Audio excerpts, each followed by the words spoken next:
Hello, listeners. This is the NPG Podcast.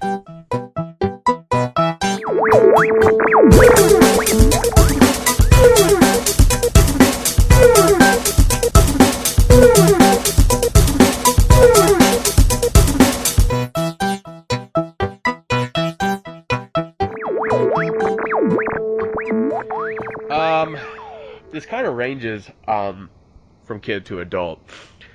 Start off with the kid. I don't really have a particular order in these, but as a kid, Stephen King's It, and it wasn't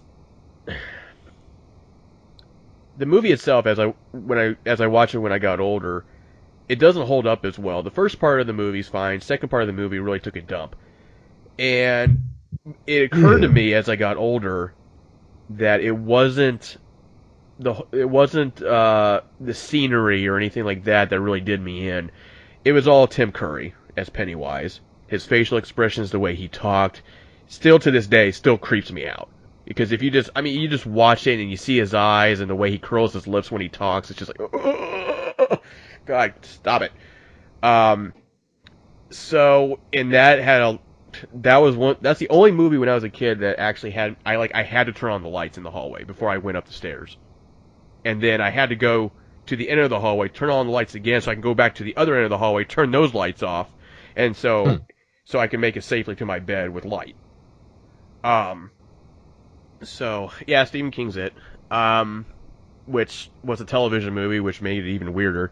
You would think something theatrical would do it, but it didn't.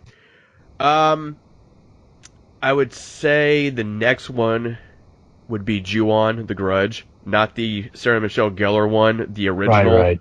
Ju-on, and maybe even the sequels were good, or most of the sequels were good.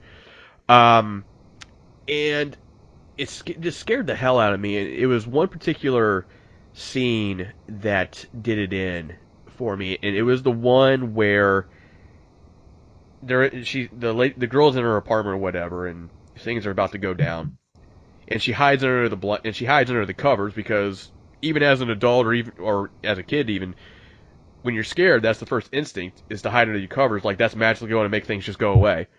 And when where'd they go? And when she looks under that thing, the woman's like looking up at her from the other end of the bed, and it's just like, oh fuck no, because that's the one safe place everybody went to when they were kids, and they just destroyed that that way of thinking. I mean, not to mention too, there was other things that really scared me about it, but it was such a well done movie. It was probably, I would say, besides The Ring, probably the movie to really get people watching Japanese horror at the time.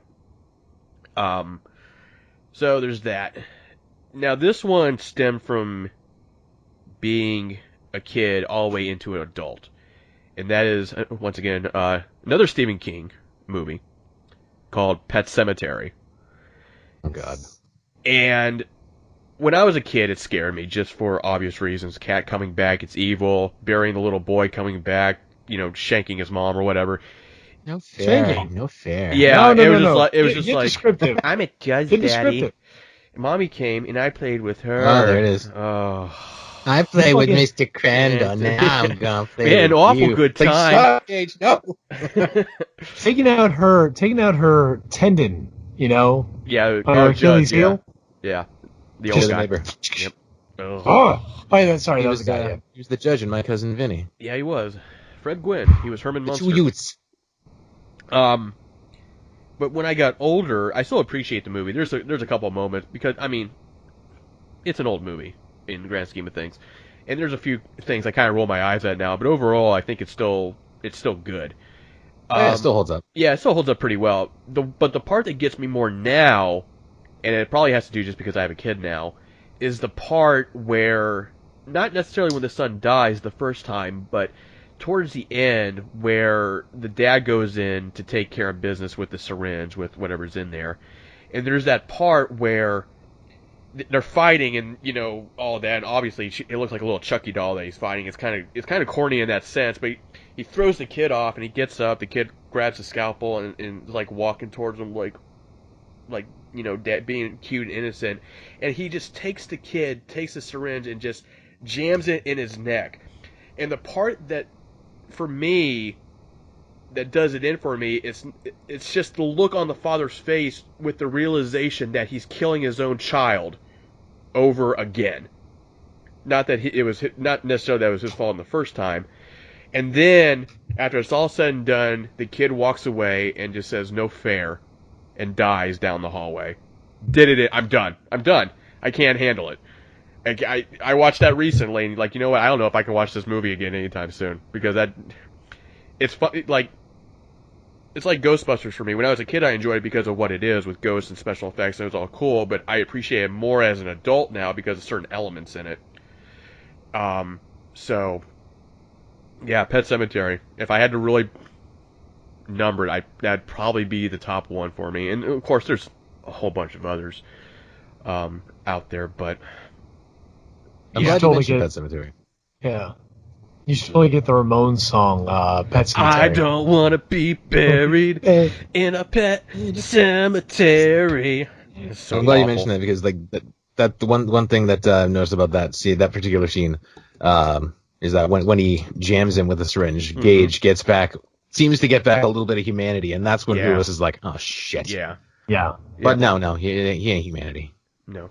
He ain't. And you, oh, go ahead. Yeah, sorry, Steve. go ahead. No, I was just go gonna ahead. ramble anyways, like usual. I was gonna actually bring up the Ju-on thing with under the sheets. Yeah.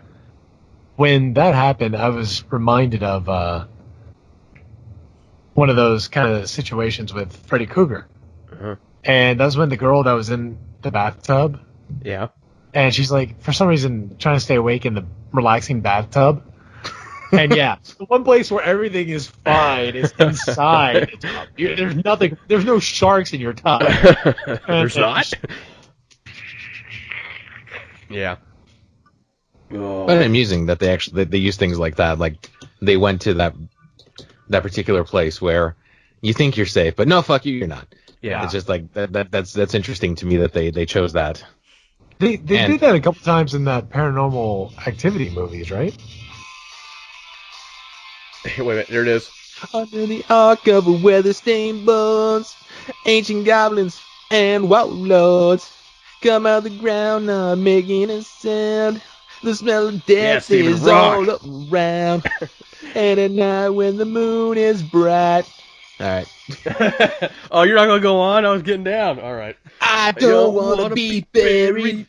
in a pet cemetery. Okay.